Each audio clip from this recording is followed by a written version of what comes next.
વિપુલ ઉદનાવાલા સુરત શહેર કોંગ્રેસ પ્રમુખ।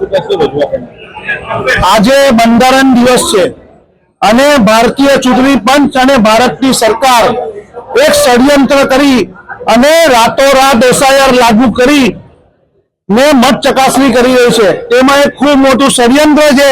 ભારત દેશના આજે નાગરિકો જે રીતનો મત અધિકાર છે, પોતાની શક્તિનો અધિકાર છે, તેને છીનવવા માટેનું એક ષડયંત્ર કરી રહ્યું છે। તેની સામે આજે અમે રજૂઆત કરવા આવ્યા છે કે ભારત દેશની અંદર 50% આજે સુરત શહેરમાં 50% મતદાન અધિકારનો ફોર્મ ભરાયા છે, પણ 50% બાકી છે। તેથી સાબિત કરીએ 50% લોકોનો મત હજુ સુધી કન્ફર્મ નથી થયો।